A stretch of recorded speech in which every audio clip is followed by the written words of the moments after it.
a train of severe storms are coming to the United States, which could bring storms, bringing the possibility of potentially strong tornadoes, damaging winds, and large hail. And as we move into the 4th of July, temperatures will be climbing above 105 degrees in some regions. So, with all this in mind, let me get you right into the forecast. And I would like to begin today's forecast by taking a look at our temperatures. Temperatures are climbing very high out there today. We do have temperatures already reaching into the 80s this morning at 8 a.m. Central Time.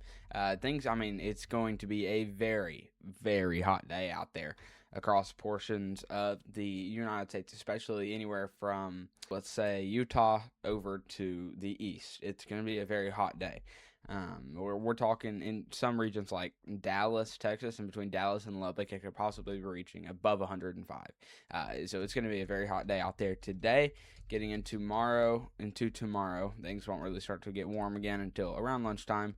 They won't stay warm for long. As we move into July 4th morning, it's going to get very hot. We're talking temperatures probably upwards of 110 degrees Fahrenheit out there along the Kansas and Oklahoma border there. So it's going to be a crazy 4th of July, especially temperature-wise. Same thing goes up there for Richmond down to Raleigh, out there on the East Coast from Virginia into North Carolina.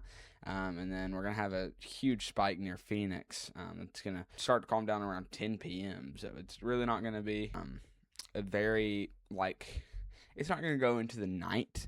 But, there's still something that we need to be watching there because it's going to be a very hot few days temperature-wise. And what's causing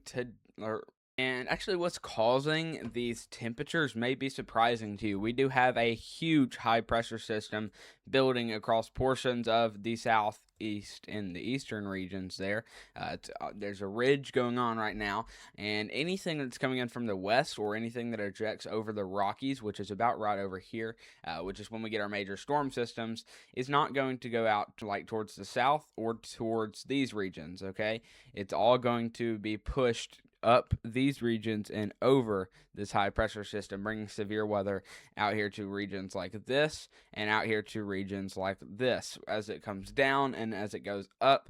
We've seen that yesterday, and it's just very crazy type of pattern that we don't see very often.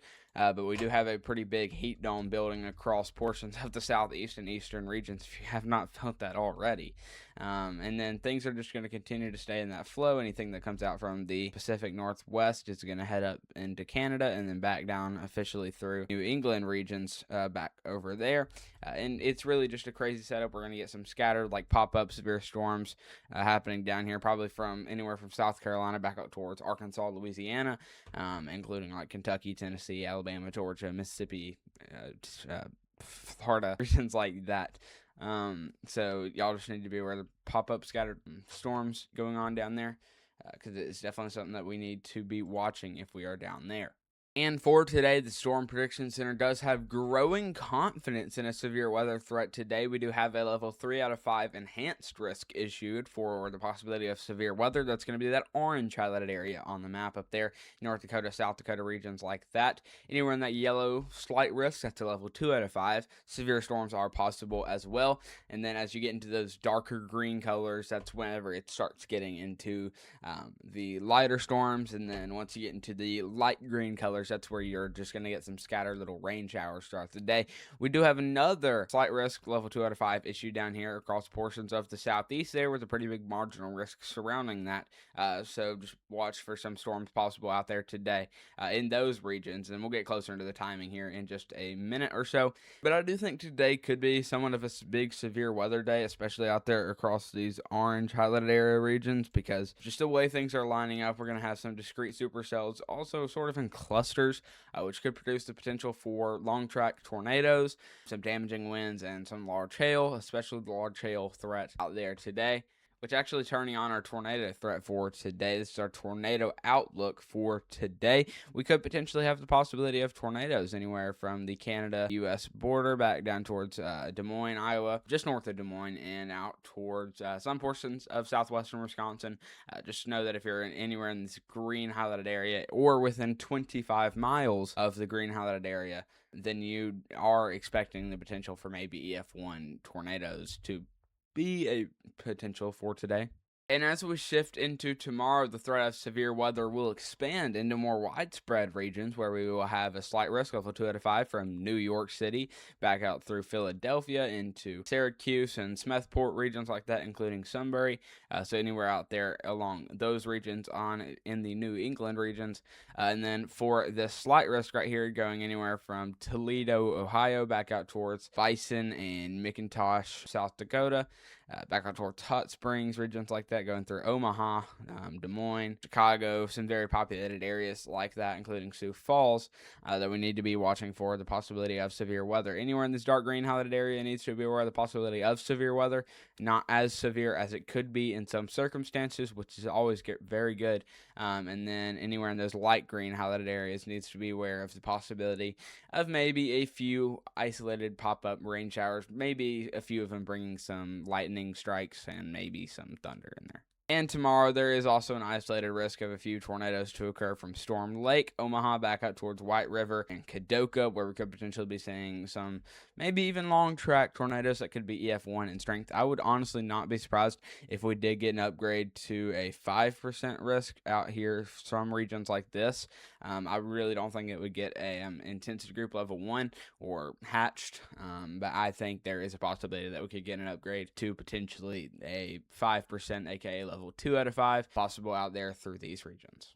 And before I get you into the rest of the forecast, I would like to go ahead and give a huge shout out to the best radar app I've ever used.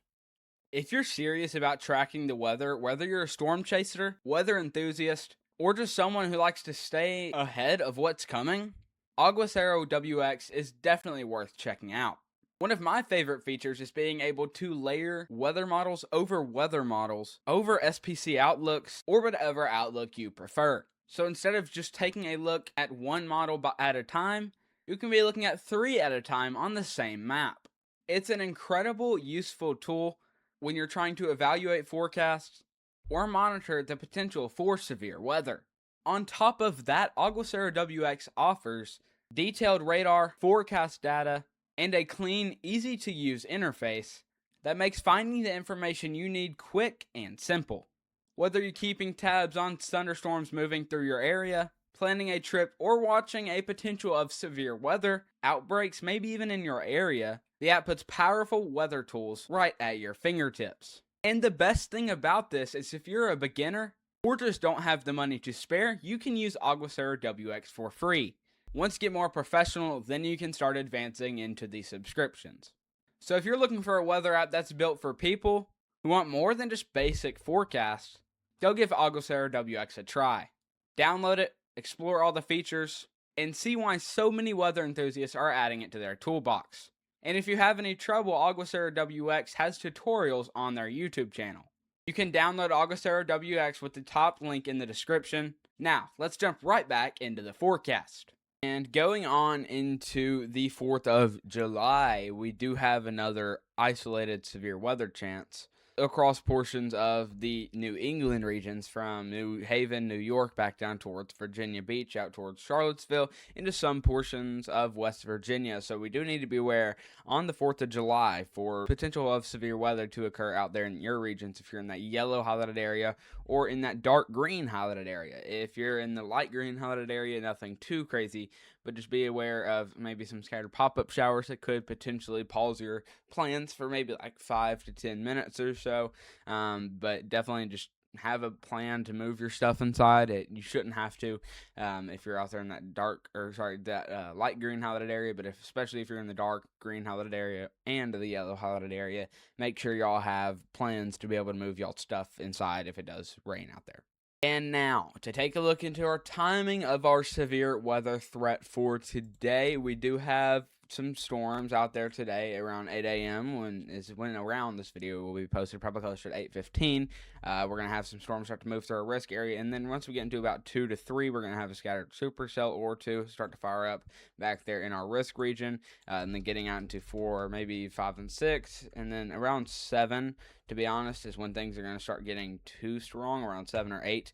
And then we're going to have some scattered rain showers, and then mainly a wind threat going on throughout the night tonight. But I really don't think anything too crazy is going to be possible out of the day today. I'll be on standby mode for live severe weather coverage. I'll likely be going live later today whenever I think things are getting crazy. It'll probably be around 3:30 to 4, to be 100% honest with y'all. Maybe even a little bit closer to 5. Who knows? But we'll just be watching as things go on. This is what our latest model run says about our future timing for today's severe weather threat. And I'll dive into tomorrow's severe weather threat timing in tomorrow's video. And taking a look at our STP values for today, and STP stands for Significant Tornado Parameter. For those of you who don't know, it's all of our tornado models and parameters combined into one that we can take a look at here on this one little tiny model run here, parameter here. We can push it out here just a little bit. We could have an isolated few tornadoes possible out there around 5 p.m., 6 p.m. I am watching this growing threat down here near Syracuse, Kansas, around 9 p.m. There's going to be a whole bunch of STP starting to fire up there. I would not be surprised if we do get a tornado risk issued for that region. On a tornado risk, tornado outlook having probably about a 2 to 4% chance with that significant level 1 out of 5. Or with that 1 out of 5 risk, and maybe even an intensity group level 1 out of 3 possible out of that. I just think that we are watching this. It does line up with a little storm that's going to start to fire up here with our latest model run. It's not been trending over the past few days, but with our past few model runs, it has been showing up. So I do think we could see a potentially growing threat of an isolated spin-up tornado later on tonight out there through these regions, and we'll likely be live for it if it does manage to do that.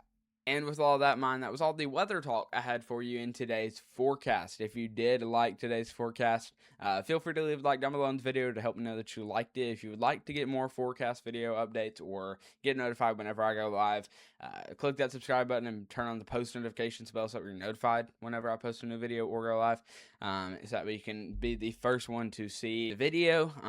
Just that way you can sort of, I don't really know how to explain it. My brain is just not working today whatsoever. It is way too early, and I stayed up to about 1 a.m. last night. So it is just, you could be one of the first people to see my forecast updates, daily forecast updates, if you were to turn on that post notifications bell. You're not being forced to subscribe or like. It's just saying it really helps this channel here. But that was really all I had for you in today's forecast. I will be posting probably another video later tonight. Sorry, not a video. I will be doing a live stream later tonight whenever these severe storms start to fire up. It's live, commercial-free severe weather coverage, so you'll get uninterrupted severe weather coverage as we go on to do live severe weather coverage for y'all. And finally, what you've all been waiting to hear probably throughout this whole time of me yapping is, as always, be aware and prepare, and I will see y'all in the next one. This is Cruz Saints tracking the storms before the storms track you. Have a good rest of your Thursday.